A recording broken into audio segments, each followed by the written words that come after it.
deixa sua vontade, seus desejos falar mais alto, porque eu já vi assim muitas empresas, e nós já passamos por Sim. isso, ela passar perrengue por causa disso. E aí, Fabi, chega em 2020, então, a gente chega com um endividamento de 10 milhões de reais. Sim, Alavancado, 10 milhões. Eu sei que na hora vocês não dormiram, mas eu acho Porque aí uma os caras puta falam pra gente história. assim, o cara chega pra gente, essa consultoria fala, ó, a conta é essa. E aí os sócios antigos decidem sair nesse período, exatamente depois dessa reunião. Porque aí falou, pandemia, devendo isso aí já era, né? Acabou. Eu não vou falar que eu não pensei também. Eu acho que você não, pensou, quem não pensei, pensaria? O que fez vocês continuarem de Aí novo? sim, sem dúvida, sim. Aí já convictos, não tinha como abandonar as pessoas. Não tinha.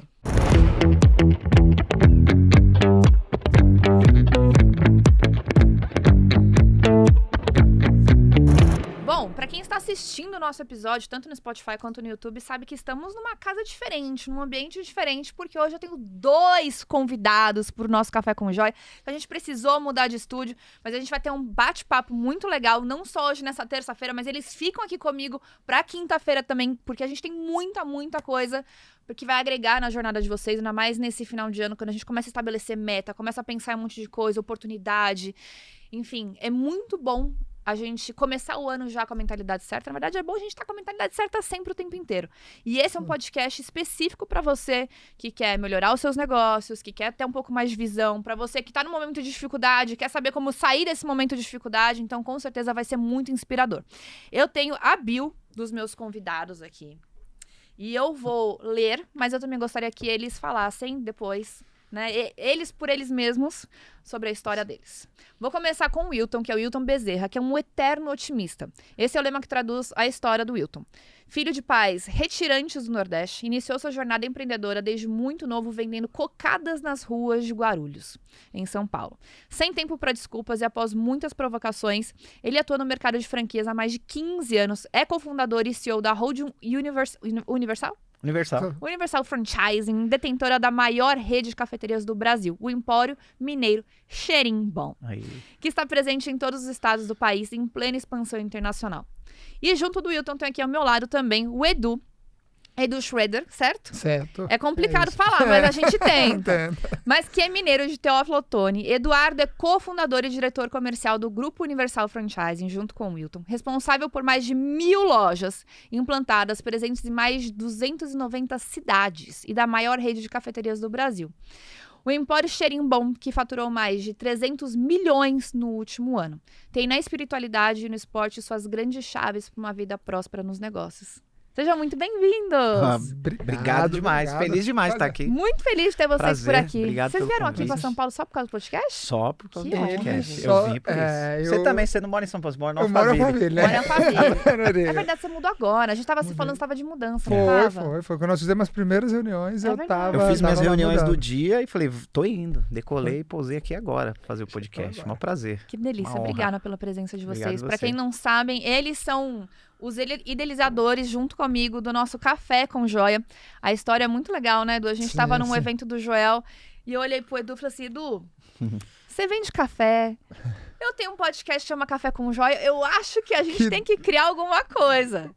E foi uma parceria que foi muito boa, foi muito fluida, assim. É uma delícia trabalhar com vocês. A leveza. É diferente quando você está com pessoas que simplesmente têm um coração bom, têm a cabeça no lugar, sabe? E que tá disposto a fazer as coisas acontecerem. Então foi um enorme prazer e que bom que foi com vocês, porque ficou tudo perfeito. O produto tá incrível. E o mais legal é que vocês não sabem que não deu tempo de gravar. Nós passamos o café. Tá aqui, ó. Servimos o café. Os dois provaram o café e a pergunta dos dois... Fabi, esse é o nosso café?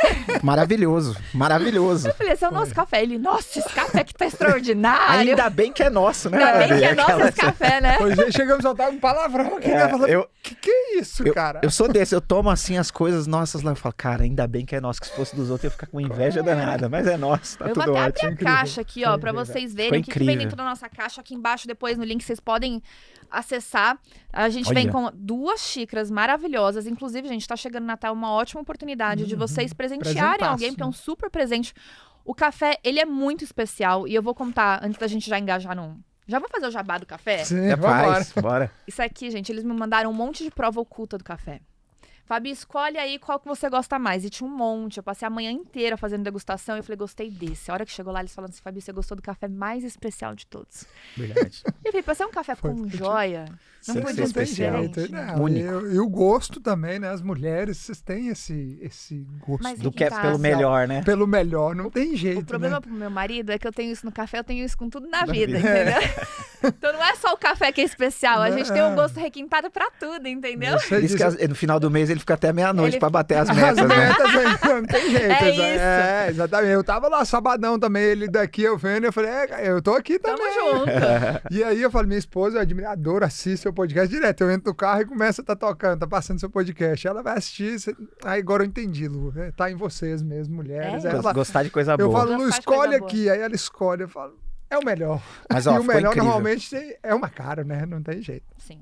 É sempre assim, né? E é especial, porque é um momento de pausa. especial. É aquela coisa que. Eu já falei, gente, depois quem toma um café desse, pra regredir, Não. Não o volta. paladar Esquece. não tem volta. como retroceder, Não né? volta. Não, a pessoa sentir o cheiro desse café e cheirar o outro em seguida. Quem quiser faz o teste em A hora casa. que você abre a caixa, é surreal. Abre cheiro. assim, pega um café desse tradicional, cheira e depois cheira esse, volta no outro, você assusta, você fala, não é possível que eu tomava isso aqui.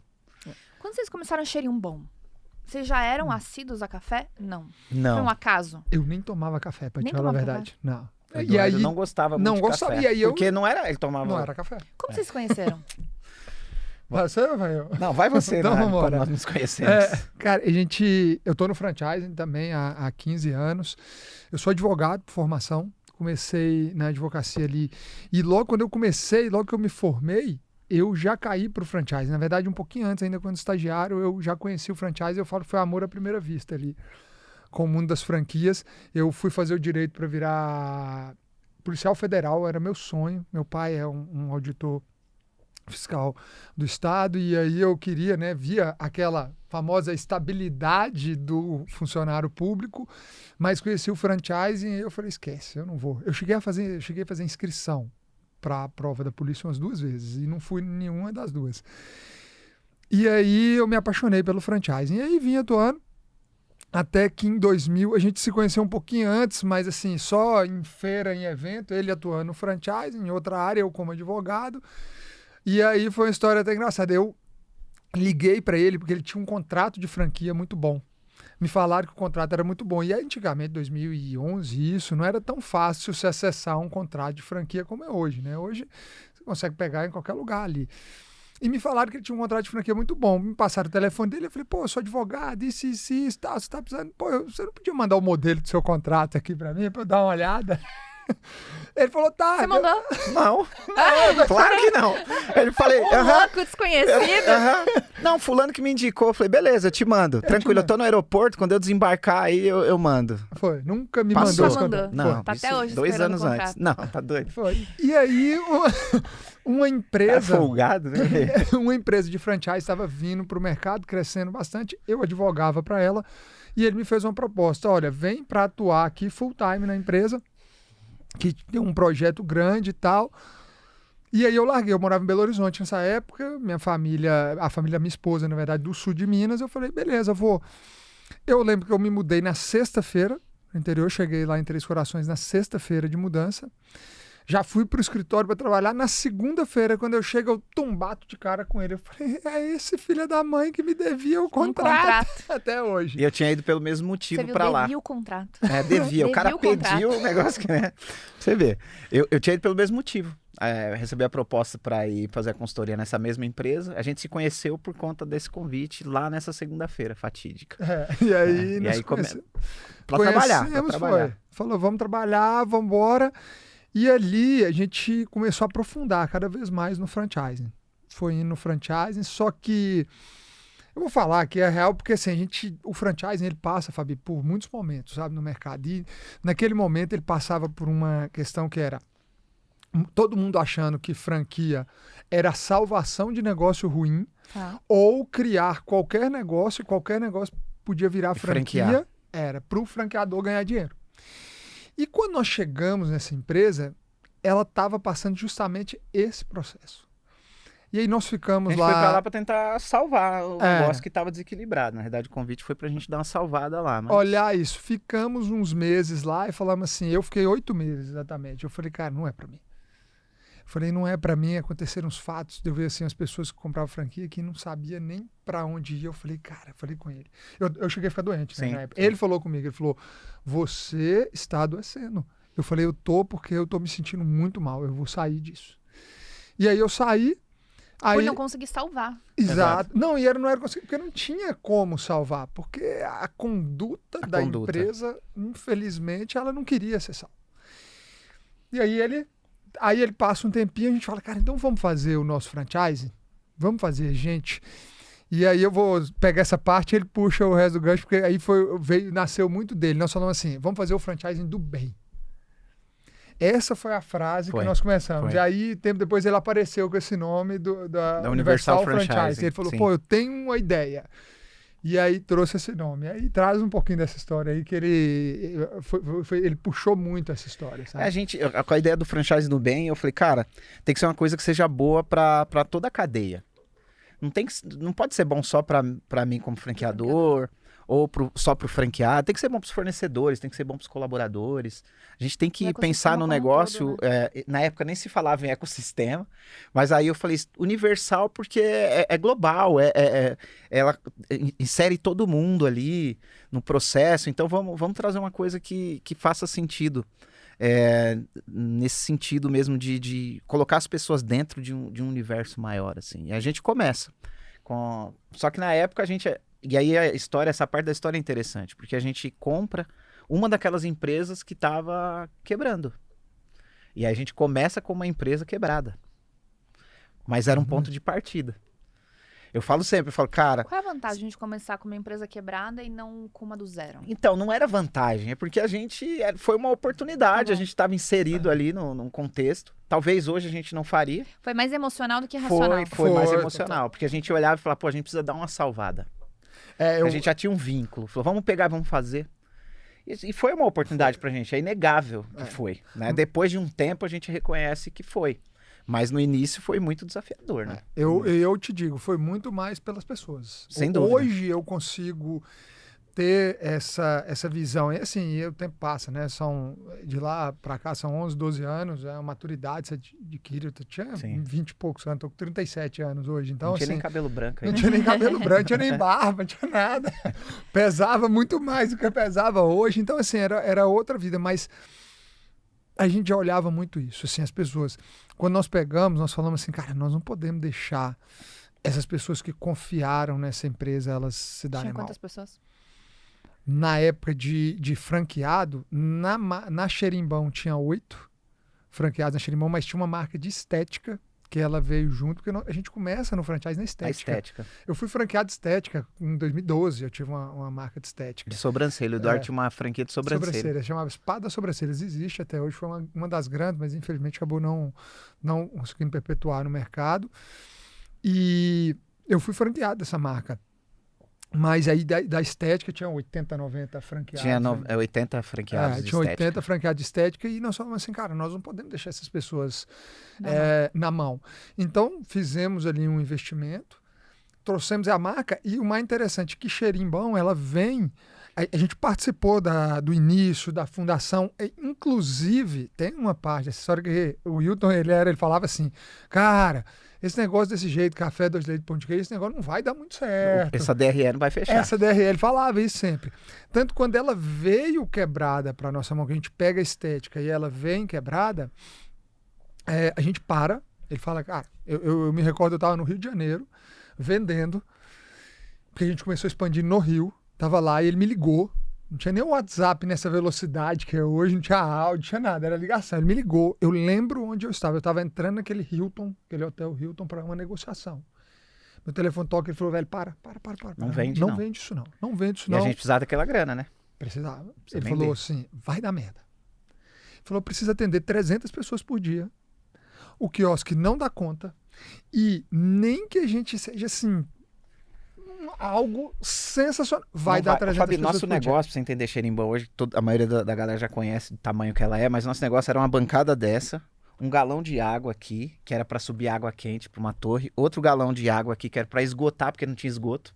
Era um quiosquinho assim, um coador de café, e a gente já ia os cafés moídos, e esse era o nosso negócio. Por Nasceu mais que você assim. colocasse o público inteiro para comprar, Não você tinha como você não ia atender. conseguir A atender. máquina não atendia. E outra, onde que todos os dias eu ia ter 300 pessoas fazendo fila para tomar café. Eu tinha que fazer um café por minuto. A conta não fechava. Não, eu lembro da conta ele falando assim, não para de cada pé. café para fazer precisa de X minutos. E quando a gente soma esses X minutos vezes 300 pessoas, dá mais do que 10 horas por dia. E a gente não vai conseguir funcionar um negócio 24 horas por dia. Então, esquece que não vai dar certo. Quando é que num plano de implementação isso não é pensado? Então. O empreendedor, ele não pensa nesse tipo de coisa. Na grande maioria, por isso que a gente tem que falar, tem que dar luz para algumas coisas, porque a grande maioria sai. Às vezes. Só quer vender, mas não pensa em todos os por detalhes. Por isso, Fabi, que da venda, 80% das empresas que abrem fecham em até 5 anos, né? Das empresas começadas do zero. Você sabe os dados. É totalmente diferente de franquia. Porque a galera não tem uma educação empreendedora. No Brasil, agora, existem, né, os mentores, e aí agora começou, mas isso é de 2, 3 anos pra cá. Isso é uma coisa que eu falo muito com o Caio, assim. A gente pegou muita gente que o último investimento educacional que a pessoa fez foi na faculdade. Sim. E a pessoa é empresário.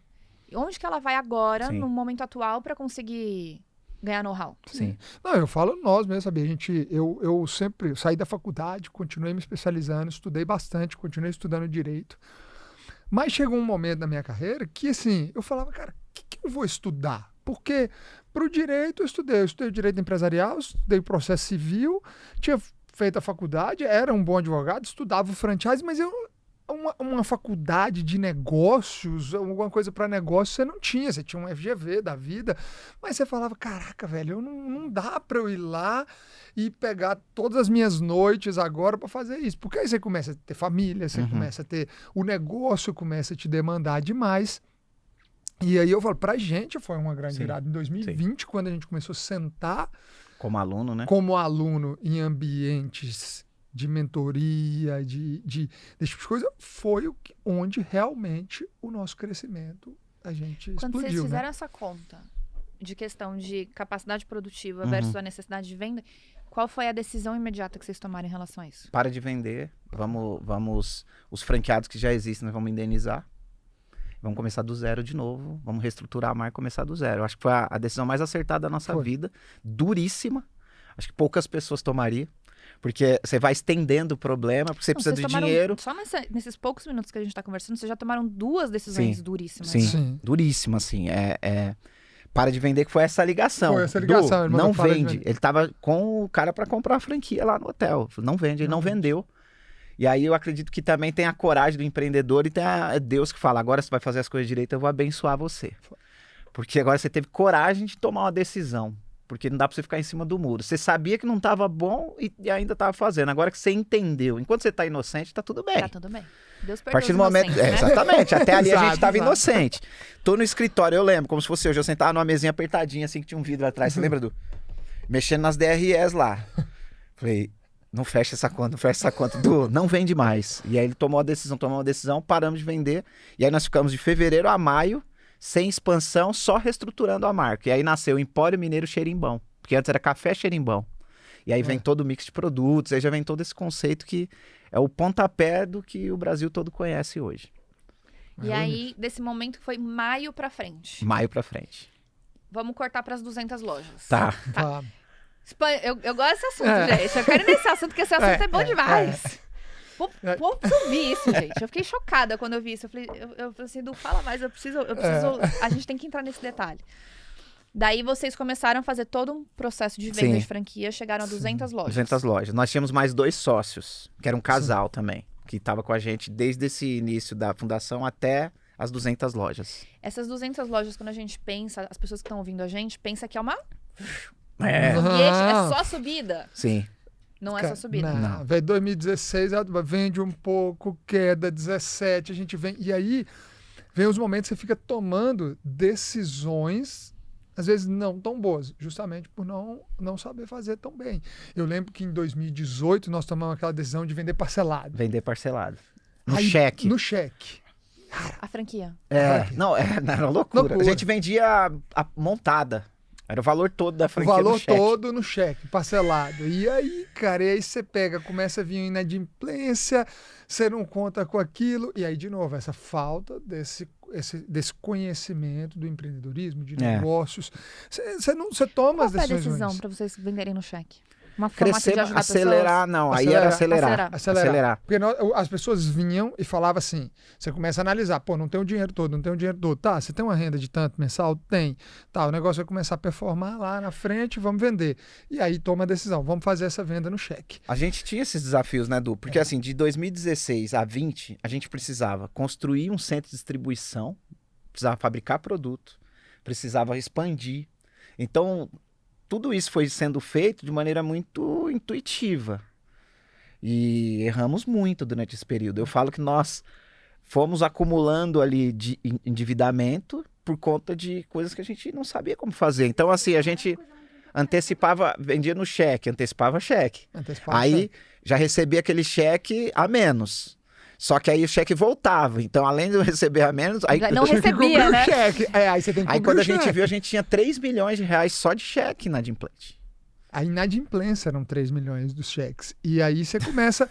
esse problema, ele começa a aumentar. Então, esse problema de gestão. E desde o início, Abinós, a gente sempre tinha uma visão, e isso aqui assim eu deixo como dica para hoje quem está querendo ser um franqueador. Não olhe para o franchising só a taxa de franquia, o que você recebe na taxa de franquia. Deixa eu te falar uma coisa. Isso aqui é um bom dinheiro, sim, não posso negar. Ganhamos dinheiro, né, com isso aí. É um bom dinheiro, sim. Mas esse dinheiro é o dinheiro que você precisa colocar para investir no negócio. Porque para ter uma franqueadora sustentável, você precisa ter por trás os produtos, a fábrica. Você precisa ter essa estrutura por trás. Time. Então as pessoas vão lá, só quer vender a taxa e colocar no bolso. Aí daqui a pouco ela não tem um produto para ela vender. Ela não tem nada, ela fica só dependendo de terceiros. E aí, quando ela vai fazer o desenvolvimento de alguma coisa, ela não tem força, ela não tem fôlego, não tem ela velocidade, não tem nada. Né? E a diferença nossa, porque que com a gente, eu te arrisco a dizer, vou te ser sincero, assim, se você hoje for ao mercado das redes de franquia, é óbvio que eu não vou colocar uma Nestlé aqui dentro desse bolo, assim, mas de grandes marcas, falando de franquia, de cafeteria, e tentar fazer isso aqui, vai ser muito difícil você conseguir fazer. E no tempo que a gente fez. Sim. Por quê? Porque eles não são donos da cadeia de produção. E essa sempre foi a nossa veia. Mas durante algum tempo, até por conta de uma sociedade que não tinha todos alinhados para o mesmo caminho... Esse é outro ponto importante, sociedade. Sociedade. Essa sociedade, um lado queria o dinheiro mais rápido, o outro lado queria, às vezes, e aí eu vou te ser sincero, eu não tiro a minha responsabilidade. Não tem nem certo nem errado. Né? E aí acabou que eu falo, nós temos a mesma quantidade de responsabilidade que eles que saíram, porque a gente aceitava o jogo de o dinheiro vir para o nosso bolso realmente e não ter sido feitos os investimentos na hora que deveria. E todo negócio, Fabi, quando ele chega num determinado momento, ele pede a conta dele. Ele tem uma conta para ser paga lá na frente. E aí foi isso que aconteceu. Nós viemos nessa pegada de vender a franquia. A gente sabia que ter isso aqui era importante, mas não conseguia trazer esse equilíbrio que foi até o momento que a gente chega nesse 2020, fatídico 2020, quando a gente para e olha. A gente contrata uma auditoria para dar uma olhada na empresa, uma consultoria para dar uma auditada. E aí a gente se depara com um buraco. Um buraco. um túnel submerso lá embaixo. A gente tinha construído bastante coisa já, né? Então, assim, já tinha um centro de distribuição, a gente já tinha muito desse buraco, né? Teoricamente foi investido. Também. Mas a maior parte dele foi perdido. Foi perdido. A gente, até hoje, se a gente olhar assim, a gente não consegue... Como que era o processo de tomada de decisão de vocês antes? E como que é o processo de tomada de decisão de vocês hoje? Você parece que leu na... Não, é porque assim... Você falar isso? Não, isso aí, pelo amor de Deus. Não ia, mas é porque é uma pergunta muito importante, assim. Até o momento lá, a gente não tinha governança. Nenhuma. Não tinha. tomava.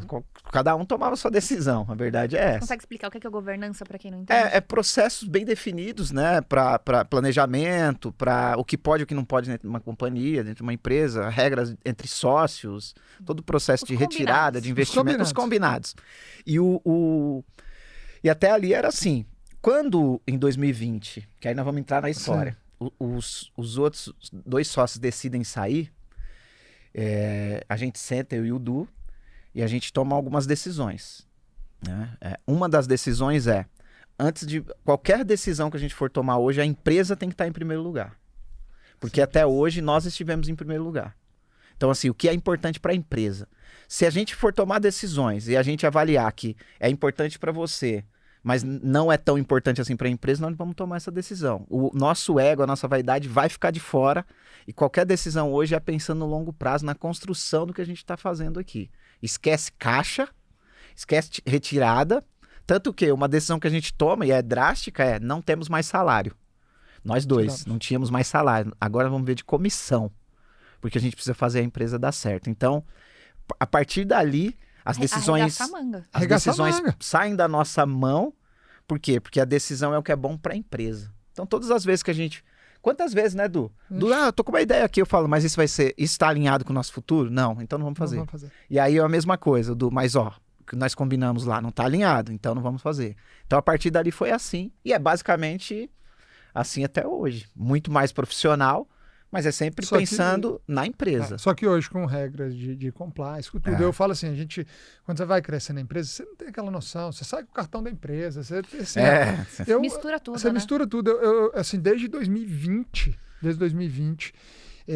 eu não tenho, assim, vou falar, lógico que eu tenho acesso aqui na conta da empresa para ver as coisas, mas desde 2020 eu não faço uma operação. Não tem autonomia, né? Não tem para eu ir de lá chegar e resolver e apertar um botão para fazer isso aí, entendeu?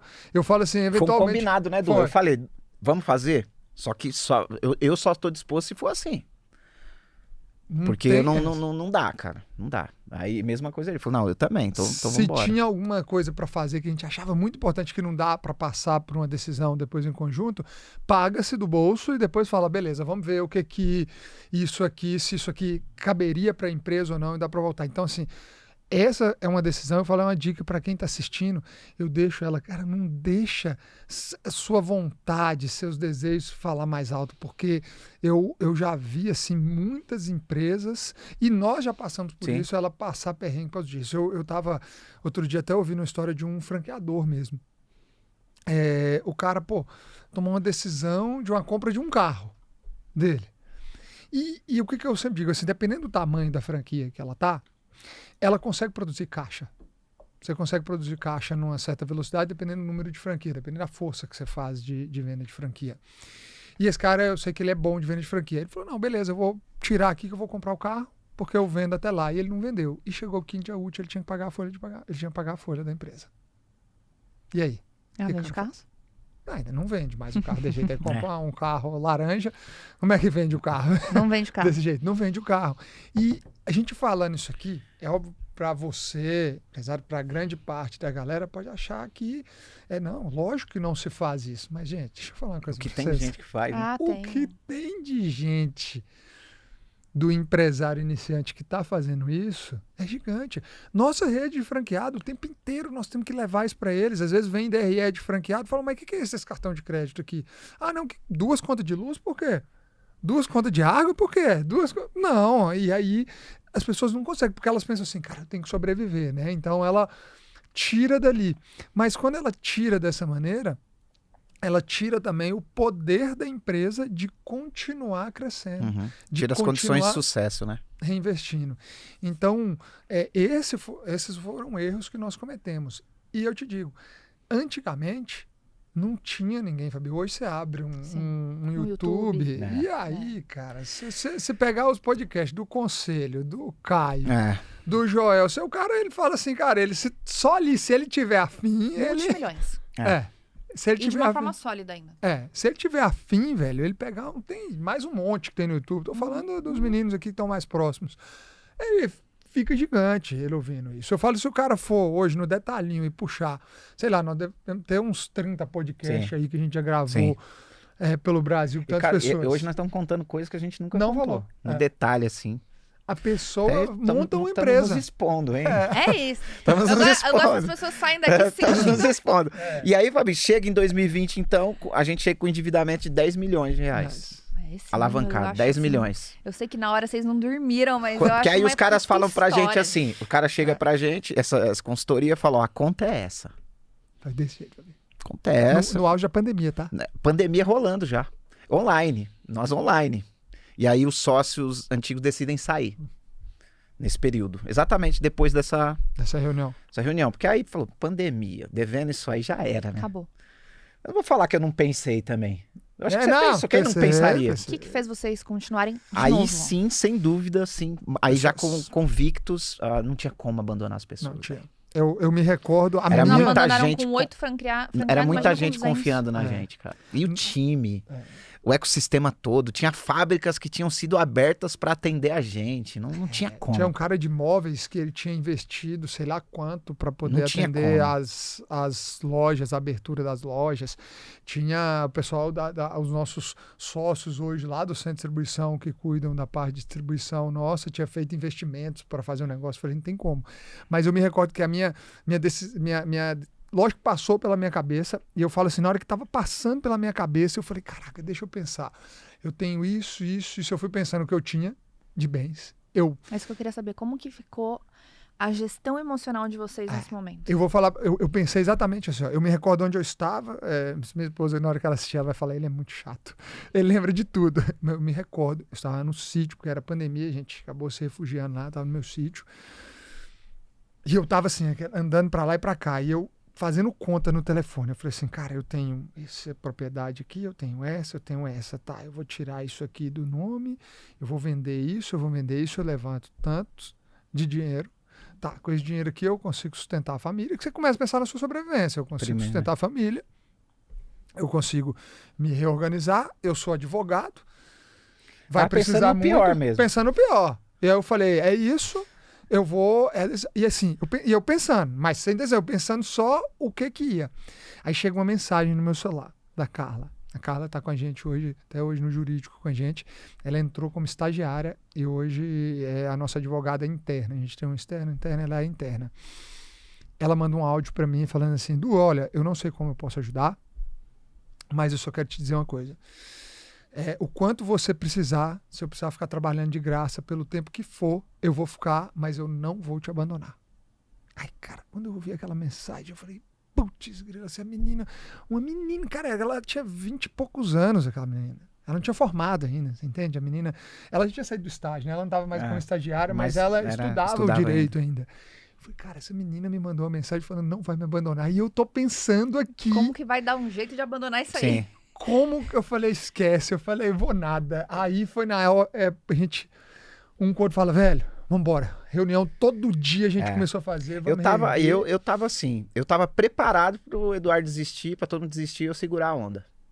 Que era muito do meu perfil, eles sabem disso, eu não largo o osso. Eu tava mesmo, eu falei, cara, eu já vinha me preparando pra isso, né? Que a gente vivia em crise. Você deve ser igualzinho o Caio. Vivia em crise. Mas vai até o final, acredita na pessoa até o final, até o último fio de cabelo. A treta brava rolando de sociedade, negócio. Eu e o Du, a gente ficou 1 ano e meio sem se falar. Antes desse 2020. Então, nesse 1 ano e meio, esse período todo aí, eu tava me preparando. Eu tinha gestão da rede, eu que tinha um relacionamento com os franqueados. Falei, cara... E ele falou isso, você tava preparadinho, né? Tava, eu falei com ele. Tava, cara, porque na minha visão, vocês iam largar o barco. Mas aí o Du veio com força, e aí a gente toma essa decisão. Pandemia entra, o pessoal sai, a gente compra, Fabi, compra. Tivemos que pagar. Não é que não saiu, nós tivemos que pagar 13 parcelinhas. Os sócios saírem. Sim, eles fizeram a proposta e a gente topou a proposta deles, não teve acordo. Que é mais um pouquinho pra quem já tá lá, né? Vamos descer mais um pouquinho? Vai nessa linha. Aí o Du, advogado, só fazia o back-office até a época, assume a diretoria comercial. Isso que vocês veem do Eduardo hoje de vendas e tal, até ali não existia. A partir de 2020 nasce esse Eduardo aqui, que se comunica e tal. Aí nasce esse Eduardo. Aí ele assume a expansão. Só o fato dele assumir ali já muda o jogo, né, Du? Você já começa a vender mais do que vendia e no meio da pandemia, todo mundo desesperado, a gente crescendo. E teve uma coisa importante, sim. Todo mundo parando, nós não paramos. Quando essa decisão ela veio rápida, eu ligo para ele e falo, cara, vambora, vamos todos os dias, a gente tem que estar com o time, a gente tem que fazer força, não vamos parar, vamos continuar. A gente não sabia o que ia fazer todo dia, mas a gente acordava todo dia para fazer alguma coisa. E aí, lutando, eu lembro que eu levava todo dia uma pequena parte do time lá para casa, e a gente fazia pequenas reuniões em casa e outras reuniões online. Quem ficava lá em São Lourenço, quem ficava em Varginha, o Wilton a mesma coisa. Ia para o escritório, dava para passar, né? Tinha os esquemas para poder ir trabalhar. E eu lembro da gente vindo para São Paulo, a gente tinha que enganar a polícia para ir trabalhar. Para trabalhar. Tinha que enganar a polícia. Eu tô ali indo passear, tô... Era desse jeito. E aí a gente vai tomando essas decisões. Só que eu já vinha me preparando também por conta... A gente vivia também uma crise societária antes, que levou tudo isso. E eu me preparava e falava, cara, se isso aqui não der certo, eu tenho que ter outras coisas. Eu estudava muito digital. Eu olhava e falava, por que esses caras estão ganhando dinheiro no digital? E eu comecei a estudar o digital. E aí, quando parou, eu falei, peraí. Será que não dá para eu pegar isso aqui do digital que está acontecendo e colocar para vender franquia? Era o único recurso. Nossa virada Achamos um caminho. Foi aí, assim, todo mundo parado e a gente fazia as lives mais loucas do mundo de venda de franquia. Ninguém entendia nada. Tava gente lá de 7 Instagram a 10 pessoal da noite. ou da marca? Não, era Zoom. fechado. Zoom, captava o A gente lead. fez o Forms de lançamento. Fazia lançamento, atraía a galera, colocava na no Zoom, live. fazia fechamento. Vendia franquia na live. Assim. Igual o Forms de lançamento, só que é um produto ticket de 300 mil. Era. Não é comum. Só que era o recurso que tinha, todo mundo tava assistindo live. Por que não live para negócio? E aí foi o caminho que a gente encontrou. E aí a gente chamava a galera para live de negócio. Live de negócio, vem entender de franquia, vem entender de negócio, vem entender disso. E aí eu falo assim, eu tinha isso dentro de mim, eu sou um bom contador de história. E a venda é uma boa história contada. E aí a gente vinha contando essa história, contando a história, como a gente começou. E vinha contando, conectava com as pessoas. E aí, pum, venda. E aí virou uma loucura. Naquele ano que não se tinha vendido nada, de agosto pra frente, quando a gente assume, a gente vende mais 80 franquias. De agosto, no meio da pandemia aguda. De agosto a? De agosto a dezembro. A gente vende 80. Só que aí tem um detalhe muito importante. Foi quando, Du, que a gente foi para aquele evento? Em outubro. Em outubro a gente vai para um evento. Até aí, a gente tava ali, batalha ali nos negócios, business. A gente vai para um evento e tem um encontro com Deus. Nós fomos para evento de negócio, Fabi. Olha como que o Du me convenceu. Nós dois gordinhos. Quem conhece a gente do passado sabe. Os dois gordinhos. Aí o Du falou, vamos lá, velho. Eu falei, não, cara, vou não. Ele falou, não, mas vai ter um churrasco. A gente come um churrasco. Pela comida, você sabe que eu vou pela comida. A gente come churrasco. Se você não gostar, a gente vai embora, pô. Eu falei, não, demorou então. Pra mim era mais ou menos um churrasco só. Não era um evento de 3 dias. Eu levei roupa pra um dia. Ele me enganou, senão eu não tinha ido. Falei, não, era assim, eu sabia que era sexta, sábado, domingo. Só que eu falei, cara, nem a pau que eu vou ficar ouvindo aqueles caras falando 3 dias. Eu não vou, velho, eu não vou. E aí, chegamos pro churrasco. E, pô, cervejinha rolando, naquela época eu tomava também uma cervejinha de acordo. Uma cervejinha, um churrasquinho rolando. A gente olhando. Aí, beleza, o outro dia vai começar. Aí a gente chega... Tem um corte antes. O evento começou na sexta, a gente chegou sexta à tarde. Só que sexta de manhã eu entrei no Instagram do evento e tava rolando mó louvorzão no online, a live. Falei, velho, você tá me levando pro evento de crente, mano. Eu vou te matar, velho. Se eu chegar lá, os caras mandaram eu levantar o braço, eu vou te dar uma cotovelada. Eu falei, vou fazer assim e toma, né? E aí foi. E aí chegamos nesse evento, eu sei que ficamos a sexta... O sábado o evento começou, nós entramos no evento, 5 minutos depois tá a gente de mão, ajoelhado cantando louvor, chorando. Algo cantando. Eu lembro que eu ligando pra Luana no final daquele dia, falando, eu não tô entendendo nada. Tava emocionado. Emocionado. Aquela coisa. No segundo dia, e a gente aprendendo muito sobre negócios. Lá foi um aprendizado, assim, incrível. Tanto que, assim, a gente chega no Clex através do cara desse evento, foi o Kaiser. Tá bom. Desse primeiro evento, e quem leva a gente pro Clex foi o Kaiser, né? Ele um dia chegou do nosso lado e falou assim, tem um negócio pra vocês entrarem ali, ó. Ele não era nem o Clex, era o First ainda, né? Aí ele... eu falei, não, pô, tá aqui, Entra aí. 300 mil e tal. Entrei. 300, tá, vamos embora, vocês dois. Eles fazem naquela época, né? Nós somos um dos primeiros, nós entramos naquela primeira turmona lá. Mas a gente entrou nisso porque lá atrás nós tivemos, e aí no final daquele dia, tem esse encontro com Deus. É chamado lá na frente, fala negócio, mas agora tem um momento que a gente precisa entender que a gente precisa ter vida alinhada. E uma vida alinhada aos princípios. E não falou de religião, não falou de nada. E eu sempre tinha aquela trava da religião. E aí eu senti aquilo, eu falei, tá. E aí a gente tomou a decisão de entregar a vida. E ali, depois... E a empresa, né? E a empresa. Foi. A gente volta e fala, nossa empresa tá 100% Foi desse jeito, sabe? entregue. A gente ia voltar na segunda. Nós ficamos tão emocionados, assim, a gente precisava falar sobre aquilo pro time, que a gente voltou de madrugada. Aí chegamos 8 horas da manhã, o Eduardo no escritório de São Lourenço, eu no de Varginha, e a gente combinou que a gente ia falar, a partir de hoje o centro da nossa empresa é Deus. Nós vamos seguir os princípios e vai ser desse jeito. E até ali, assim, ainda tava tudo estremecido. Só que as coisas começam a se transformar, cara. O Edu falou isso num evento Começa a se transformar. Quando você falou aquilo fechou um ciclo na minha cabeça. Eu falei, agora eu entendi tudo. Exato. E aí, Fabi, tem um detalhe que aí, naquele evento, a gente conhece um cara, que aí continua a história, pra você entender que conhece um cara, depois de um tempo a gente fala com ele e fala, velho, tô com o Michel Teló. O Michel Teló vai lançar uma música. O Michel Teló era o único, tava no The Voice, e o The Voice era o único programa ao vivo na Globo. O Michel Teló vai lançar uma música, 1 milhão, pra fazer a parceria, pra ele divulgar e virar o garoto de propaganda de vocês. A música chamava Café Coado. Era um kit, a gente mandava um kit parecido, não era assim? Tinha Café Coado, lançava junto com o Teló, ele ia mandar pra todos os artistas e ia cantar, lançar no The Voice. Era o único programa ao vivo. Aí a gente não tinha 1 milhão, já tinha 10. Já tinha 11 quase nessa época. 12, vamos pra 12. E aí, Fabi, eu falo sempre, a conta foi básica. O raciocínio é lógico, assim. Se o Teló é o único que tá ao vivo, vai dar certo, pô. Vai dar certo. Agora, nós estamos no meio da pandemia. A gente não sabe se todo mundo vai sair vivo. Das duas, uma. Vai dar certo porque o Teló é um artista que tá ao vivo. E se não der certo, se todo mundo morrer, a gente também não paga, velho. Não, é sério, eu falava assim. A estratégia. Não tinha como dar errado. Não tinha como dar errado. Ou era sucesso ou eu morria. Porque não, aqui é. E os dois é sucesso do mesmo jeito. Então. E ali é outra virada gigantesca pra gente. Associar um cara do tamanho do Teló, que até hoje é um grande sucesso, mas na época tava... Ele dava muito estourado.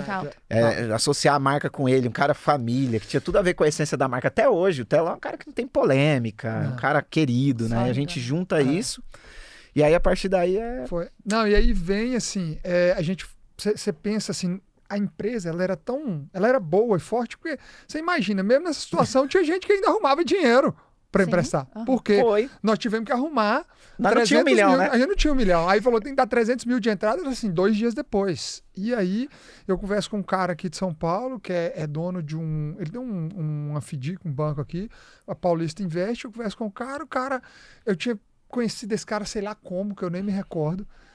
O cara falou, Mineiro, eu sou muito louco, cara, eu acredito nesse projeto, eu vou emprestar esse dinheiro para vocês. O cara empresta o dinheiro na física dele. Tira da conta dele. Tira da conta física, manda na minha física. Eu lembro de eu pagando, mandando os comprovantes de Pix pro Wilton e pro cara. Falei, tá aqui, ó. Pago, porque tinha que pagar a produtora, né, na entrada, e o resto era parcelas de 50 mil reais. Eu falei, não, as parcelas a gente vai dar jeito de pagar, porque nós vamos vender. E naquele mês a gente vende absurdamente mais. Naquele mês a gente vende 1,5 milhão. 1,5 milhão a mais. Do que a gente venderia. E aí começa uma crescente gigante. Então, calma. Então vamos fazer o seguinte? Vamos falar da crescente, dos números atuais e de muitas coisas que vocês acertaram que pode dar dica para as pessoas em relação de como vocês saíram desses 12 milhões, tá, gente? Vamos falar os números 12 mil, né? Não é 12 mil, 12 milhões de buchas. De buchas, literalmente. Para uma empresa hoje do tamanho que tá vocês, aí vocês puderem abrir os números. Mas aí para vocês saberem esses números atuais, vocês vão ter que acompanhar a gente na quinta-feira. Então, espero que vocês tenham gostado. De qualquer forma, como que a galera acompanha vocês? Vambora. Instagram, Eduardo Schroeder. O Schroeder é meio difícil, mas vocês colocam lá. Na verdade, é invertido Schroeder Eduardo. Nossa. Mas se você escrever o Schroeder, eu juro que a gente vai deixar aqui embaixo, porque é nome chique, entendeu? Ou se você achar o Wilton primeiro... Não, se me achar, acha ele. O Wilton Bezerra. Não é facinho também, mas o Wilton W, Bezerra. Acabou. Colocou lá, acha o outro. A gente deixa os links deles aqui embaixo. A gente também deixa o link pra vocês do Café com Joia, do kit do Café com Joia pra vocês. Tá maravilhoso. Esse café tá maravilhoso. E a gente espera vocês no episódio de quinta-feira. Até já.